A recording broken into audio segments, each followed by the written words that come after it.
Welcome back, everybody, to another Browns recap episode. Hey, no sorrow today. We didn't lose. We didn't win either, though. As you guys know, we had a bye week this week. So me and Derrick decided to come in and do something a little fun, a little lighthearted, to kind of lift our spirits since we haven't had much to cheer for this year. So today, we're going to kick off today's episode by ranking our top 5 Browns players of all time, starting at number 5. Now, I have a question. Go ahead. Are we doing top 5 all time or top 5 favorite? Your top 5 favorite of all time. Okay. I was gonna say I have my top 5 favorite. I know they're not top 5 all time. Okay. So I was gonna give a disclaimer: top 5 of all time for our favorites. Derrick is only 24. So 25. His oldest favorite might have been drafted in 08. So don't expect him to have guys, pre-Derek Anderson on here. You know what I mean? He's not going to have guys like that. And I'm only 31. So I'm not going to have a ton of those older guys. Earliest Browns jersey I had was a Brady Quinn jersey. There you go. So I don't think you're going to see too many Eric Metcalfs or Jim Browns on these lists. You know what I mean? So I'll kick it off, and I'll start with my, this is a little harder to do, by the way. Like, it wasn't that easy to do. I erased a couple times. It was pretty easy for me. The number 5 was hard for me. Okay. So I'm going to come in with number 5. He was higher until he decided to go to a division rival. And I'm going to go with Mr. Joe Hayden in the 5 spot of one of my top 5 favorite Browns. He was a shutdown corner. He was a Cleveland guy. He was gritty, did the dirty work. He went up against A.J. Green, Antonio Brown, and, guys like that every single year, twice a year, and showed up every single time. So until he went to the Steelers, he would have been higher on this list if it wasn't for that move right there. But I got Joe Hayden 5. Shout out to Joe. I mean, they didn't want to pay Joe, so Joe said, all right, I'm gonna go over to your neighbor that you don't like. So it's like that. So I give him a little bit of credit for doing that. Yeah, give him some credit for doing that. Number 5 for me, this was the hardest one because I could have put multiple players here. Now this is gonna sound weird, but this player is gonna be the least connected I feel to a player in my top, 5. Number 5. Some call him, the QB Grim Reaper. Some, he dressed up as Arnold, Terminator. What a dog. What's Arnold's last name? I'm not saying that. Give me Myles Garrett at number 5. Myles Garrett. He's a dog. I have his jersey. I actually should have wore it, but I wore someone else's jersey today that you might hear later on. Myles Garrett at 5. I think he's going to be one of the top 5 Browns players of all time when it comes down to it. Absolutely. And if it wasn't for TJ Watt in Pittsburgh, it would be not even a debate on who the best pass rusher is in the NFL. Right. No, absolutely. And when you're looking at Browns Mount Rushmore, I mean, you think guys like Otto Graham, Ozzie Newsome, Jim Brown, Joe Thomas could be on that list. You know what Billy I mean? Donovan. But Clay Matthews Sr. He helped us beat the Ravens. But all I'm saying is Myles might be able to crack that 4. He might be able to get on that Mount Rushmore. I'm gonna get a framed jersey just to put behind me right there. I think you said that last week. I'm tired of looking at this. I have a frame at the shop. I just got to get, and I have a Baker jersey too that has a stitch signature. It's not a real one, but you'll see it in the background. It's like I could just do my LeBron. I have a LeBron jersey. It's like one of those LeBron backboards I had that was signed, but it was just printed on signature. I still wear that Baker jersey though, so I might not be able to put it in the frame. But the LeBron might be going up there for sure because I need something in the background. But yeah, I'm with you at number 5 with Myles. I almost had him there too. For number 4, the guy that was electric, the guy that ignited the team. When you needed a big play, when you needed short fields, this guy could deliver it for you. Let me get Josh Cribbs, I number knew 4. it was going there. Yeah. Josh Cribbs, number 4, man. Listen, when they kicked off to him and he caught the ball, you never knew what was going to happen next. Love Josh Cribbs. Kent State alumni, my favorite. Big Kent State guy. Yeah, big Kent State guy. Derrick is a Kent State alumni as well. So me and Josh Cribbs have a lot in common. Both played quarterback. One definitely played QB at Kent State. One did not play quarterback at Kent State. I'll let you figure it out. But number 4 for myself, we already said his name because you had him at number 5. Joe Hayden. Like you said, lockdown corner. He was one of my favorite players to watch on the field when I first started watching football. Yeah, and for sure. I think freshman year, that's kind of when I started. I didn't want to play quarterback anymore, and I didn't want to play like D end, whatever I was doing. And I wanted to play wide receiver and DB. And Joe Hayden was one of the reasons for doing that switch, because I just thought it was swaggy to play that position. Yeah. So he was a dog. Yeah, Joe Hayden. And he got a nice shoe collection. Joe Hayden. Hey, had a nice store downtown in Cleveland too. Frequent visitor I was there. Had no more. He sold it. He has sold it to a couple of the guys who had worked there for him for a long time. I'm joking. He is a sellout. Went to Pittsburgh. Yeah. So for the 3rd spot, I have a guy that still holds a special place in my heart. One of the most electric players put on the Browns uniform. It didn't matter who was throwing him the ball. He was still going to make the play. Matter of fact, he made 1,600 yards worth of plays in one season. And if it wasn't for the damn Devil's lettuce, who knows what this dude's career may have been. Josh Gordon takes up the 3rd spot in my Browns all-time top 5. Damn it, the dude was crazy good. Oh, he was so good. I said it before. He could have been one of the greatest top 5 wide receivers of all time if he didn't have those issues at all. Because, like I said multiple times before, he had Whedon, Hoyer, Jason Campbell throwing the ball in all one season. And he had like that 1,600 yards. Seneca Wallace maybe came in for a little bit too. I don't know. But QB carousel and that dude was still producing. Number 3 for me, give me a guy that actually Ty Schmidt on the Pat McAfee show doesn't like, I guess. So there's a little beef between him and this guy, the Hoff, Joe Thomas, greatest left tackle of all time, in my opinion. Might be a little biased, but that's what I believe. He had that record for how many consecutive snaps in a game, or not in a game, in a career without missing one. Yeah, and in a career. Not till really, really late in his career where it broke. And Joe Thomas, just a dude that stayed with the Browns his whole career when everything terrible was going on. He could have left and got a huge payday. Never did. Stayed with Cleveland. And he's still with the Cleveland organization, doing a lot of things with them as well, along with, calling games now too. So Joe Thomas at 3 for me. If I'm not mistaken, didn't Joe Thomas go 10 for 10 in Pro Bowls? He made 10 Pro Bowls in 10 consecutive seasons, if I'm not mistaken. I think the first 10 years of his career, he made 10 Pro Bowls. If I'm not mistaken. If it was either after his rookie year, he made 10 or 10 from his rookie year. Yeah, so from 2007 to 2016, he made a Pro Bowl every year. That is 1, 2, 3, 4, 5, 6, 7, 8, 9, 10 straight. And his last year, he did not make it because he only played 7 games. He got hurt that year. Yep. Yeah, that's a dog. And listen, I don't want to spoil my list by any means. Joe Thomas didn't make my list. He is a Cleveland guy through and through, one of the greatest Browns of all time as well. Probably a top 5 Brown, top 6 Brown of all time. Only reason he didn't make my list is because play style. What? I'm just listening. I'm a little shocked. What? Like why? Only reason he didn't make my list is because of play style. The guys who made my list had sexier games, if you will, and a left tackle, right tackle, guard, center.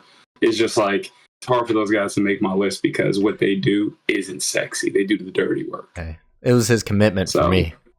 That dude was committed. I mean, Yeah, bring your lunch pail to work every day, and he delivered. Did whatever he had to do. Speaking of another guy that just brings his lunch pail to work every day and does what he needs to do, at the number 2 spot, I have one, Nicholas Chubb.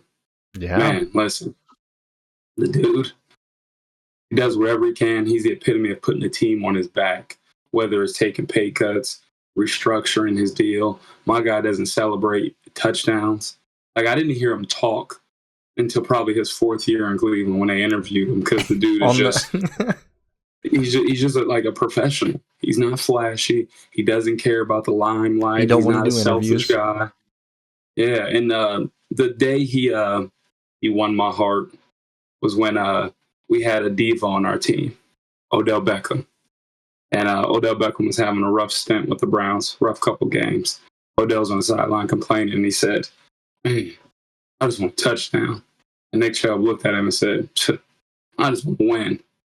And I was like, oh. Yeah. It's a guy you got to love right there, man. It's a guy you got to love right there. A little bit of a difference, right, between the two personalities there. Yep, for sure. Yeah, Nick Chubb, great running back. I think Browns fans are going to hate me later on when we do our all-time teams with that. So, a little spoiler ahead, so you'll see, a little teaser. Number 2 for me, this guy is the first player really ever to give me hope in the organization, to bring light to me as a Cleveland Browns fan. The one that let you guys drink alcohol and beer and opened up that Bud Light case that was locked. Show the jersey. Gimme. Baker Mayfield. Dude, if you guys haven't seen this, we're recording this Sunday night. He played today against the 49ers. He played an amazing game. Not amazing. Played a good game for what he had. And he made a lot of plays. They ended up losing. But Baker Mayfield's that dog, and I wish he was still on the team. Baker at number 2, all time, one of my favorite players ever. Like everything you said there. And I got to follow that up with my number 1 guy. And if you know me personally, if you were friends with me, I wish we were recording the podcast at the time. But if you want to rewind time back to about 2018 to 2020 area, there wasn't a bad thing you could say to me about Baker Mayfield. That is the number 1 Cleveland Brown for me of all time. That's my favorite player of all time that put on a Cleveland Browns uniform for a multitude of reasons. The number 1 thing you said was he is the first player to actually make me believe that we can be good and we can compete. As a Browns fan, when I grew up watching the team, like, there wasn't a quarterback that I looked at. And, like, yeah, I think I'm 31, right? That kind of puts in perspective for you when I was watching and everything. Shut up, chill. But he's the first quarterback that made me believe, like, nah, we can be good. Like, we can actually deliver. Like, this team can compete. Went into Pittsburgh, won a playoff game, gave us an 11-win season, gave us our first playoff win, gave us our first playoff appearance since, I want to say, 2008. Before that, the dude was just an electric quarterback. He was Cleveland through and through. You know, yeah, he was a little immature. Yeah, he wasn't the best leader. He wasn't good in press conferences, but he was young, man. He was the number 1 overall pick, and he went to Cleveland where quarterbacks go to die. So it's like, what do you expect? There's going to be some pitfalls there. But I have never missed a player on our roster the way I miss this dude, man. Like, I wish him nothing but success. Half of me, the devil on my shoulder, doesn't ever want to see him win a Super Bowl. But the angel on my shoulder is like, man, let that man shine and win his Super Bowl that he deserves. Because if he does win one, I'm like, look at what we missed out on. Look at what we messed up. So Baker Mayfield is definitely, like, you can ask anybody. Ask Jordan, ask Matt. You couldn't say a bad thing about Baker in my presence. I would argue for him like I was a defense attorney and he was on trial for murder. I'm telling you. Yeah. And that was my guy.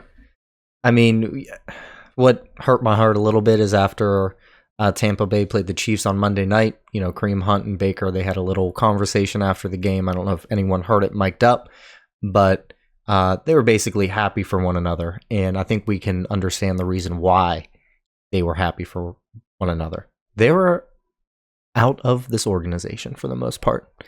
Kareem Hunt maybe can get another Super Bowl. I'm not giving a thumbs up, I don't even know how you got there. I got there, but it's all right. And then, Baker Mayfield, what he's all been through. I assume that's mainly what Kareem was talking about, but maybe he's just, I'm glad we got out of that fucking shit show. Who knows? But number one for... It's very bitter. Very bitter.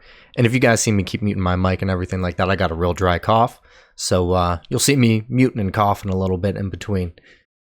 Number one. I'm just drinking. Don't ask what's in my cup. I'll get right into it. Number one. He has a great name. Arkevious Mingo. I'm joking. He's not number one. I'm joking. That would be hilarious, though. I was going to say, because when we talk Browns and we're just messing around off camera, me and Derrick just at the barbershop shooting the shit, he always brings up Arkevious Mingo just because he likes his name. He's only played like 2 years for us, but he had a dope name. We need to reach out to him. Get him on the pod. Number one for me, this guy is the person that got me into football for the most part. A reason why I wore number 12 in high school, because they didn't have number 15, or I would have wore that. But Josh Gordon is my favorite player of all time in the Cleveland Browns uniform. Only if he was able to stay off the weed. Great. I think he would have went down as, like I said, top 5 greatest wide receivers of all time. In his prime, absolute dog. Got me into football for the most part. Like, made me love the team. And Josh Gordon, number one. That's my top 5. Josh Gordon, Baker Mayfield, Joe Thomas, Joe Hayden, and number 5, Myles Garrett. Like I said, number 5 was hard for me. Could have put in Nick Chubb. Could have put in a couple other players as well, but I went for another recent one. Jarvis Landry's an honorable mention. If you had to hyphenate 5 and put another name next to it, who you going? Probably Nick Chubb. Nick Chubb. Okay. Yeah. He's the Batman, and he's like he's another version of the Joe Thomas, where he's loyal and just wants to win. So yep. Running down my top 5 again for the people who may have missed it. Number 1 is Baker Mayfield, 2 Nick Chubb, 3 Josh Gordon, 4 Josh Cribbs, 5 Joe Hayden. And if I had to hyphenate the 5th spot, as much as I love Myles Garrett, I would definitely have to give it to Joe Thomas. I would have to. I forgot you didn't have him in your top 5. Only reason he didn't make a list, just I said he was a left tackle. The game that's not a sexy enough position for me. But as far as what he did for the organization, what he meant to Cleveland, he's number 1 in that regard. Yeah, exactly. That's just not sexy to you. It's not. That shit turns me on. So let's segue talking about all-time Browns. Let's have a little bit of fun before we get done with today's episode. It is going to be a short episode. But let's go into our all-time Browns team. Today we're going to build an all-time Browns offensive roster. Derrick, what positions are we doing? So the positions that we're going to do, and we're going to do multiple of that position. We're going to do 2 quarterbacks, 2 running backs, 3 wide receivers, and 2 tight ends. And we do have an offensive line, but we're not going to do, we're not going to do 2 left tackles, 2 left guards. We just got an offensive line that I did straight down the line. So if you want to... So why don't you go ahead and kick off and just build the line first. Start with the line, and then we'll go from quarterback down after that. Go front first. Well, yeah, that's how you start football. If you can't block, if you can't push, you can't run, can't snap the ball, you can't play football, brother. We'll start left tackle. We already know who the left tackle is going to be. It's going to be Joe Thomas. Iron Man Joe Thomas. One of the greats. We already talked about him a lot, so you guys already know Joe, the GOAT. Number 2, left guard, Gene Hickerson. Now, here's a little caveat. This is going to be really the only player that played that far back. So, what was he, like 1949?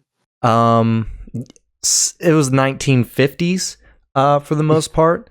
So we're gonna try to stay away from that era, because if you really look at the all-time greats with the Cleveland Browns offensive linemen, a lot of them stem from 1940s, 1950s. Gene Hickerson started in 58 and ended in 73, so he had a long career when it came to that. So he's going to be at left guard for us. At center, there's not a lot of great centers that came through my mind when I thought about this. Really, there's only one that we let go that I can think of. Yeah, and I couldn't really think of another one for us. I put Alex Mack at center, and I don't really think he went on to Atlanta and had a pretty great career after he left us, and after playing for us for 7 seasons or something like that. Yeah, him and Joe were like a great. I mean, we had a great offensive line then too. We just had terrible quarterback play. It's not like they didn't have time. We didn't have anybody to protect. Yeah. Then we'll move on. Right guard. So before this, I asked Dontea how to say this guy's last name because I apologize. I don't know how to say it, and I didn't watch this guy play. We got Joe, and hit me with the last name, Dontea. I think if I had to guess, I would assume the L's are silent. I would think it's De Lemieux. De Lemieux? But I'm De Lemieux? De Lemieux? It could be Lemieux. I think Mario Lemieux, and he has like an X in there. So I could be wrong. He is from Michigan, so I don't know if it's that fancy. But he was originally drafted by Buffalo, played for Buffalo for about like 6 years, then went to Cleveland. He's a multiple-time Pro Bowler, and I think only 1 or 2 times Pro Bowls with us. I believe once, but he was a dog. And then we'll go last, right tackle, Cody. If I mess this up, I'm sorry, but it looks like it should be Rison.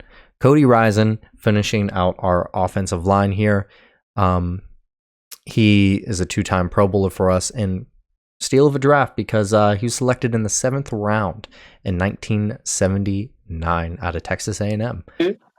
And he's going to be our starting right tackle. And of course, let us know in the comments as you're hearing this if you think there's a better offensive lineman that should replace one of the people that we have down below.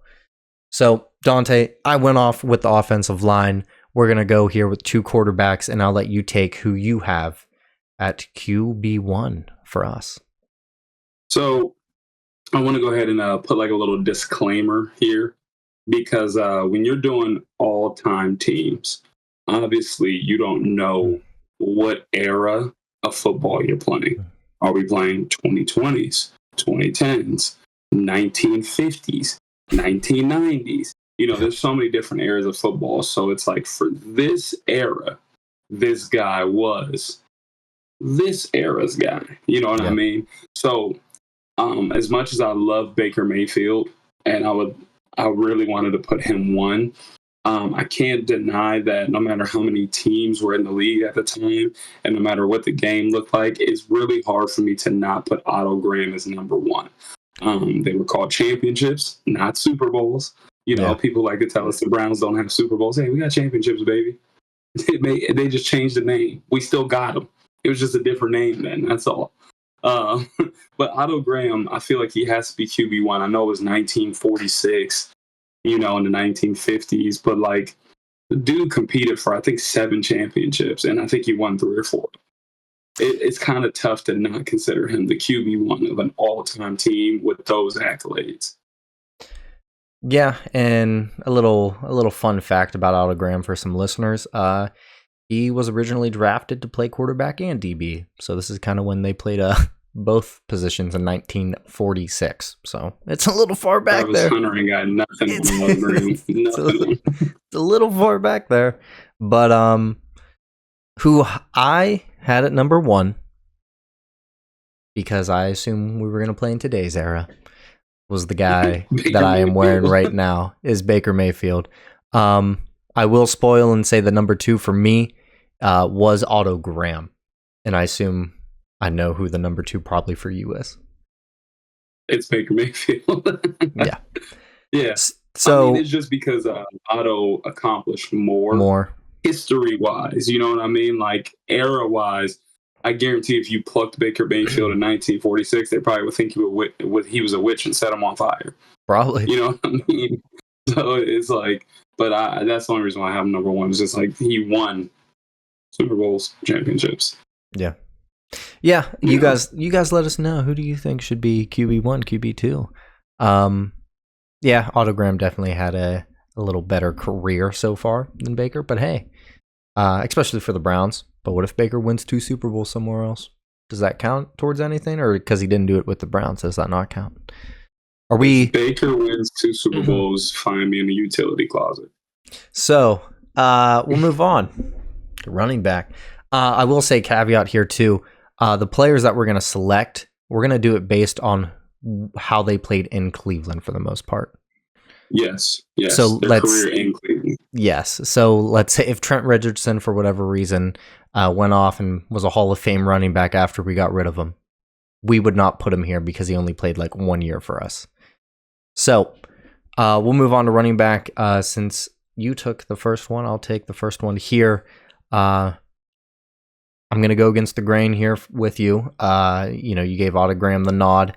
I'm going to give Nick Chubb the nod over Jim Brown. I just think, now listen, this is today's game. I know a lot of older Browns fans are going to be really upset. Jim Brown's one of the getting fried in the comment section. Jim Brown's one of the greatest running backs of all time, right? We understand that. Nick Chubb was breaking those records in today's game to where, don't hate me, they're better athletes now. They're better tacklers. Nobody will argue against that. And if he's able to do that, imagine what Nick Chubb was going to do back then. Of course, Jim Brown, he was a huge guy, huge running back, great running back, fullback considered back then. Yeah, fullback considered back then. But I think Nick Chubb, if you're going player to player in their prime, Chubb is a better running back than Jim Brown. You can hate me for it. I'll never disagree with that just because of the advancement of athleticism. Yes, that's the biggest part of it. Yeah. I can't disagree with that by any means. Nick Chubb was my number 2. So me and you are going to flip-flop our 1s and 2s. I'm going to go Jim Brown, Mr. Cleveland, the greatest Cleveland Brown of all time. There's a Mount Rushmore, and you're starting with 1. Jimmy Brown's face is going to be number 1. A couple of fun facts for the young people who don't really know much about Jim Brown. He averaged 104 yards per game for the 9 seasons he played. My guy racked up 8 rushing titles, and he led the league in rushing touchdowns 5 times out of the 9 years he was in the league. That is pretty impressive. I know people see like what Derrick Henry is doing. Look at what Derrick Henry is doing, and imagine if he did his 2,000-yard season 5 times. Yeah. That's what Jim Brown did, essentially. And I will play devil's advocate a little bit for my argument. Back then, the only thing you did was run. So the defense is expecting you to run the ball every time. So they're expecting Jim Brown to get the ball every time.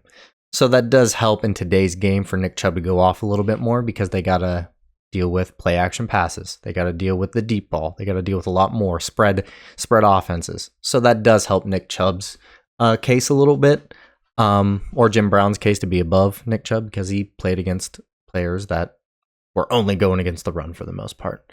But like you said, we're going to split here. I got Jim Brown at my running back or halfback 2, whatever you want to call it. So I'll let you go here first with wide receiver 1. We got 3 of these things. So before we get to wide receivers, I want to give a little fun fact.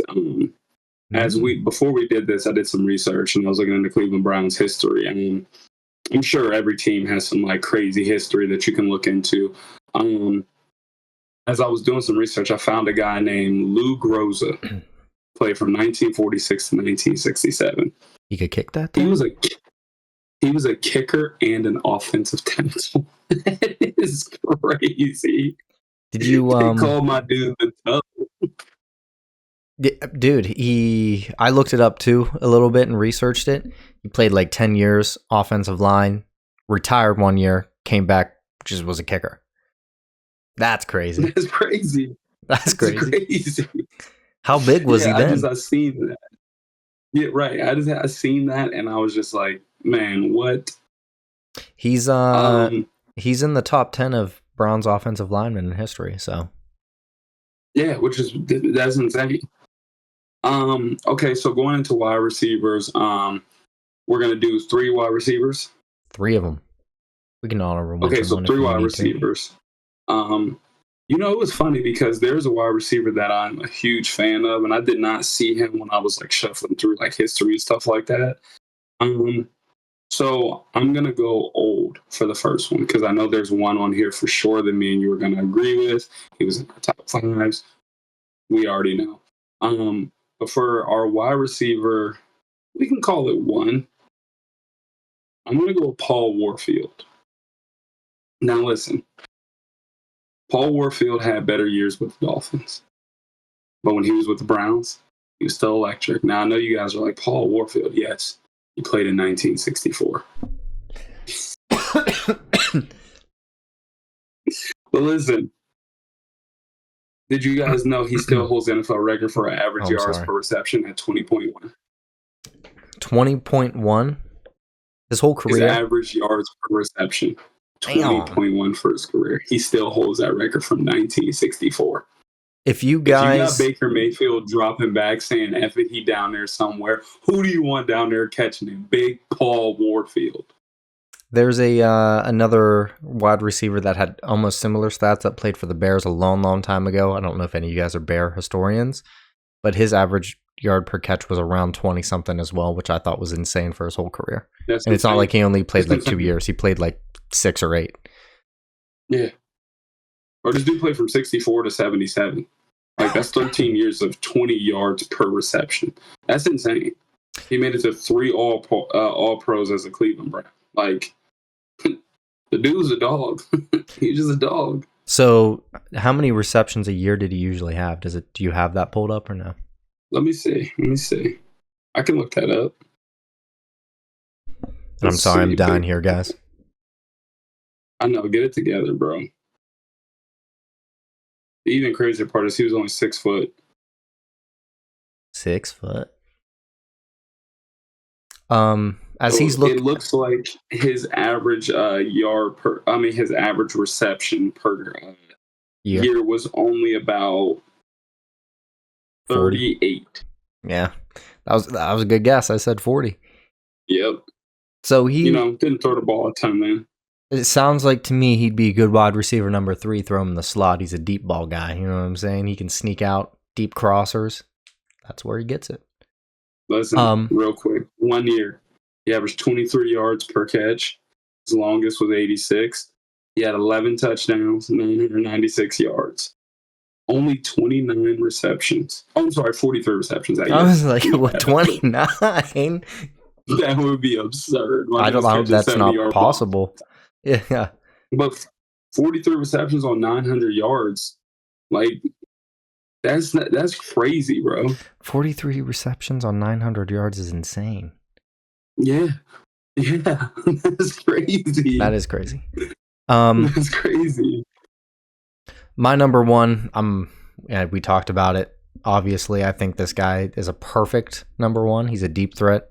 He's a big wide receiver, big body, back-to-back 200-yard games before one Amari Cooper broke that for him. Broke it. Yep. Give me Josh Gordon. His was more difficult. Of course. His was more difficult than Amari's. I think he had better quarterback play a little bit.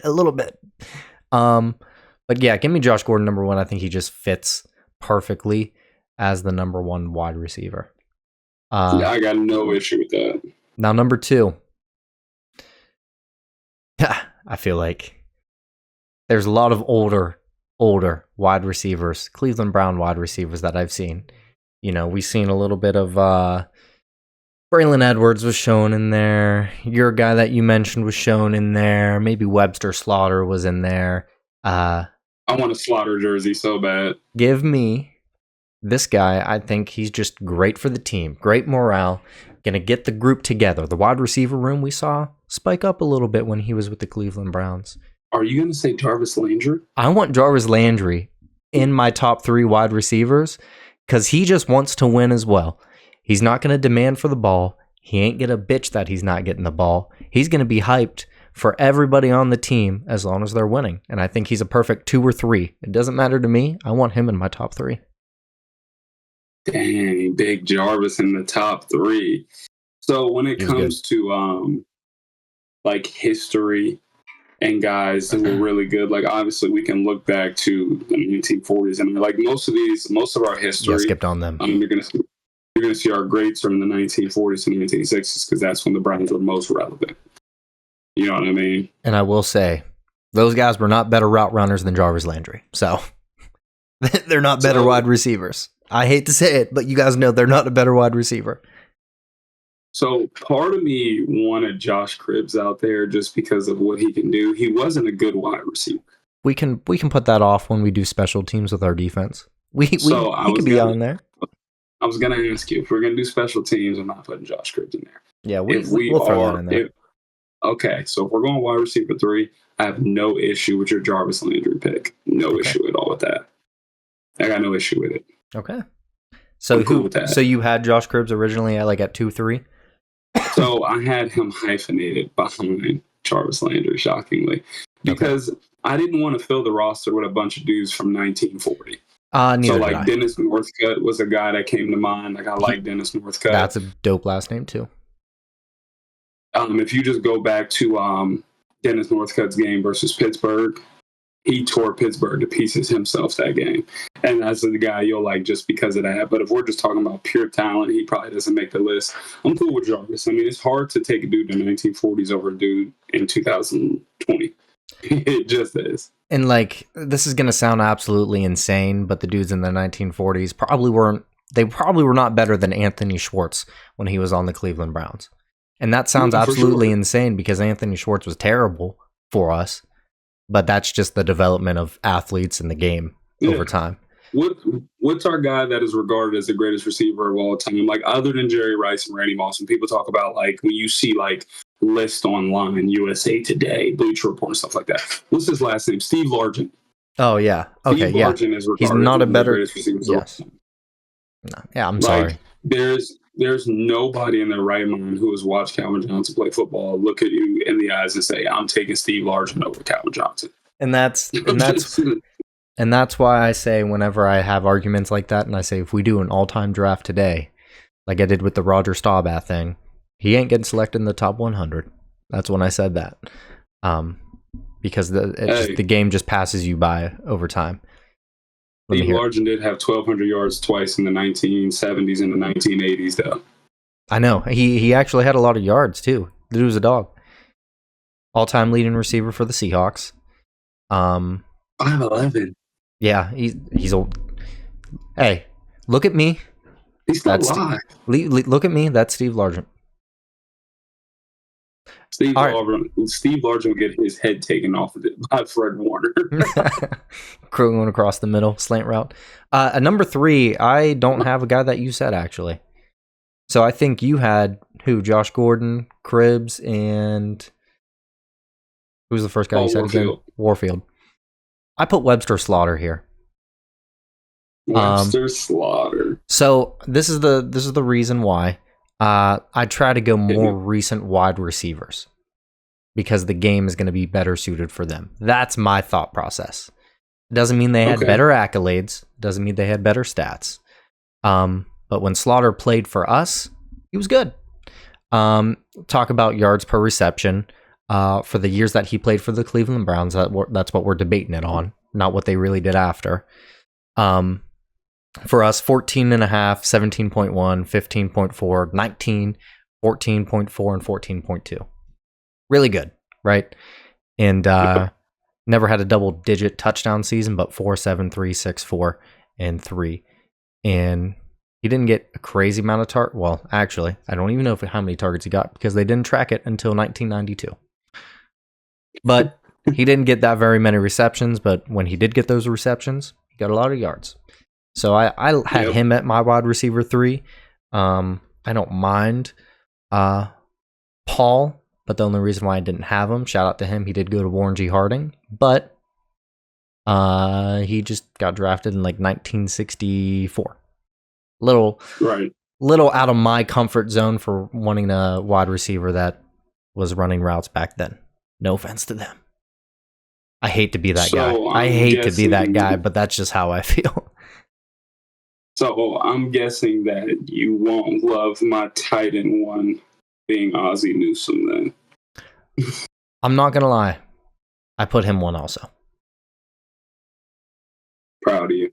Because I feel like tight end, year after year, it's not as terrible as you think, transition-wise.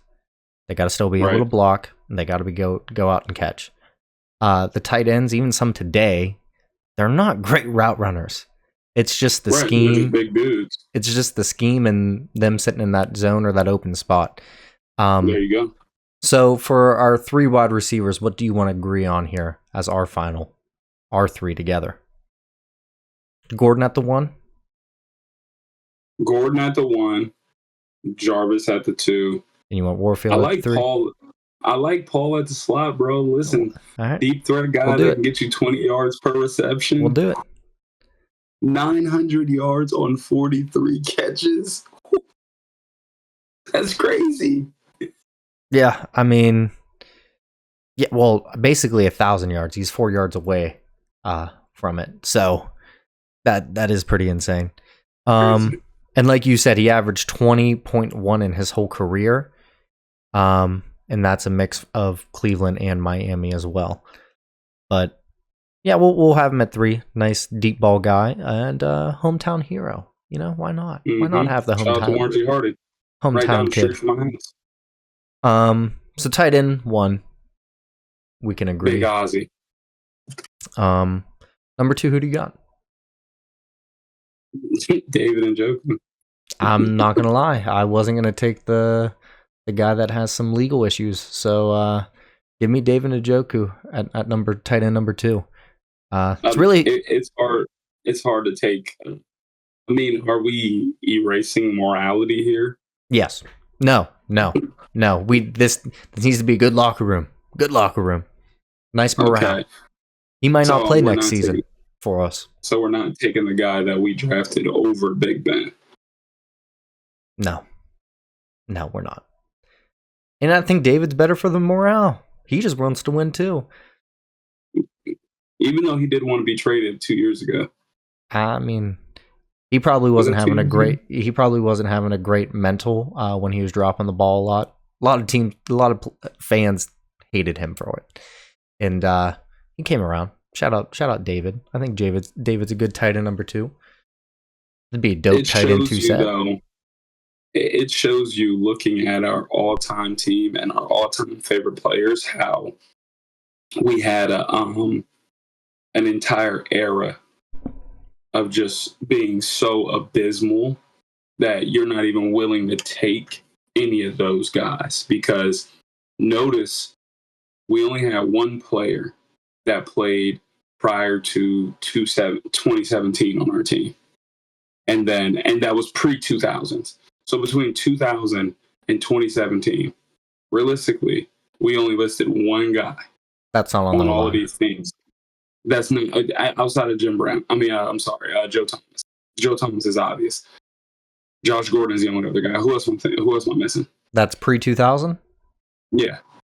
Or post 2000. Post 2000. I was going to say autogram Jim Brown, like all those the Warfield. Years of the difference from 2000 to 2010. Let's just say when we came back from being, Joe Baltimore, Thomas and Alex Mack. I don't know when he first came to Cleveland. Alex Mack, I think it was like 07, maybe somewhere around there. We'll see exactly 2009. So it was right there. He's like right on the end of it. That's not really the Alex Mack that everyone knew either. Right. So other than 2 offensive linemen, we took 1 offensive player that played before like the Baker Mayfield era. That just shows you that time period. We were so garbage and we had nobody. I mean, we were excited for Dwayne Bowe at one point. I was excited.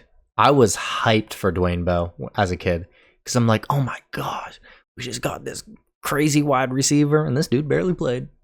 This dude showed up and just got a contract. We did say Joe Hayden too. I forgot we did say Joe Hayden. But yeah. No, but he's not on our team. Yeah, he's not on our team. Right. Yet. But yeah, it just shows you like the relevancy of these teams. It's just how bad they were. Like, it's really hard being a Cleveland fan.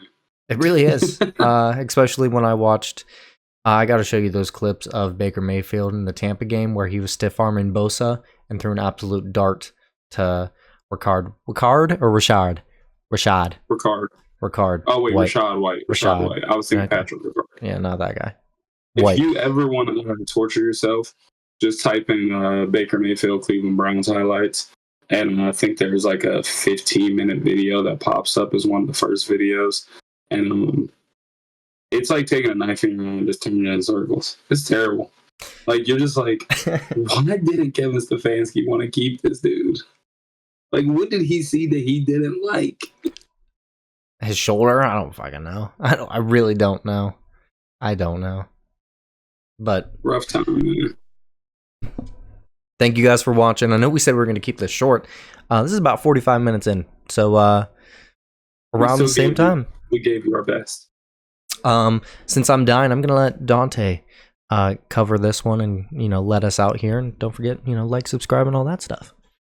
Yes, don't forget to like, subscribe, engage, comment. If you've seen somebody that we missed, somebody that we shouldn't have put on the list, something you just want to comment on, please engage with us. We always comment back. Instagram, TikTok, YouTube. And thank you guys for tuning in to another Browns recap episode. Hopefully next week our recap episode ends with a loss because we are tanking. Peace.